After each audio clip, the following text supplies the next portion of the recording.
جی السلام علیکم YouTube family, کیسے ہیں آپ؟ خیریت سے ہیں؟ ٹھیک ٹھاک ہیں؟ میرے اسٹوڈنٹس، میرے فرینڈس وغیرہ سب ٹھیک ٹھاک ہیں؟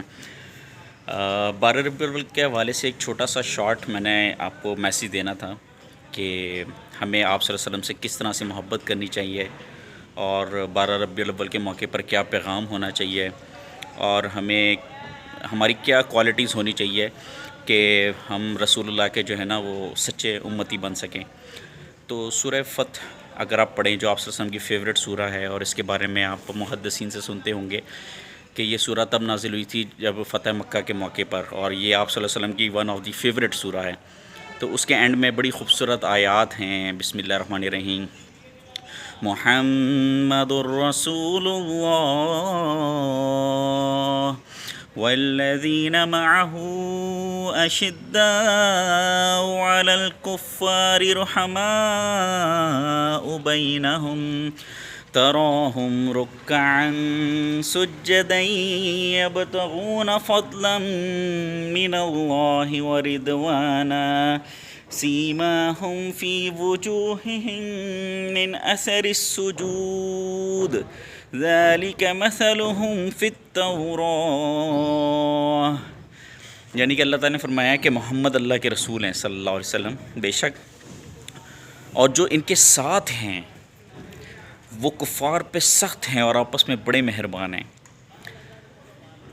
اور وہ ہر وقت اللہ رب العالمین کی رضا پانے کے لیے تقاضوں میں لگے رہتے ہیں، اور ان کے چہرے پہ سجود کے نشان ہیں۔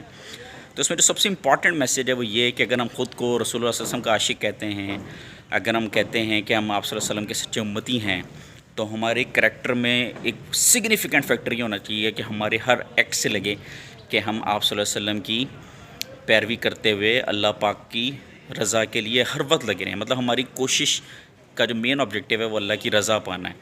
آپ دیکھیں کہ کہیں میرے اس عمل سے میرا اللہ ناراض تو نہیں ہو رہا، اگر ہو رہا ہے تو چھوڑ دیں اور وہ عمل کریں جو اللہ کا پسندیدہ ہو۔ جیسے آپ دیکھیں نا، ہم دعائیں مانگتے ہیں، ربی اوزینی ان اشکر نعمتک التی انعمت علی وعلی والدی وان اعمل صالحا ترضاہ وادخلنی برحمتک من عبادک الصالحین، کہ اللہ میں ایسے عمل کروں جو آپ کے پسندیدہ ہو۔ تو رسول اللہ کا جو امتی ہے، رسول اللہ کا جو عاشق ہے، اس کی کوالٹی یہی ہے کہ وہ عمل کرتا ہے جو اللہ کا پسندیدہ ہو، اور ہر وقت اس میں لگا رہتا ہے۔ وہ عمل کریں جو اللہ کا پسندیدہ ہے۔ اور اسی بہانے سے میں آپ کو ایک اور چیز بتا دوں کہ انشاءاللہ آنے والے کچھ دنوں میں میں نے اسٹوڈیو میں ایک نعت ریکارڈ کی ہے، جو میں نے خود اس کو لکھا ہے رسول اللہ صلی اللہ علیہ وسلم کے لیے، خود اسے کمپوز کیا ہے۔ تو آپ میسیج میں ضرور بتائیے کہ آپ اسے سننا چاہتے ہیں کہ نہیں سننا چاہتے ہیں۔ انشاءاللہ کمنگ ویک میں وہ میں اپلوڈ کرنے لگا ہوں۔ اور ایک بڑی خوبصورت تلاوت ہے سورہ الحاقہ کی، وہ میرے بیٹے فصیح کی ہے، وہ بھی آنے والی ہے، وہ بھی ہم نے اسٹوڈیو میں ریکارڈ کی ہے۔ اور میرا بھانجا ہے احمد، میری سسٹر ان لاء کا بیٹا ہے، اس نے سورہ ملک بڑی خوبصورت اس نے اس کی تلاوت کی ہے، اور وہ بالکل قاری مشاری کے سٹائل میں۔ تو انشاءاللہ نیکسٹ ویک میں یہ آنے والا ہے۔ تو آپ ضرور کمنٹس میں لکھ کے بتائیں کہ آپ ویٹ کر رہے ہیں ان تینوں ریکارڈنگز کا، اور میری اس ویڈیو پہ بھی کمنٹ کیجیے گا، اور ضرور بتائیے گا کہ ہمیں رسول اللہ کی محبت کیسے ظاہر کرنی چاہیے، اور کائنڈلی ان چیزوں سے بچیے جن کا دین سے کوئی تعلق نہیں ہے، ان کاموں میں مت پڑیے۔ Thank you so much.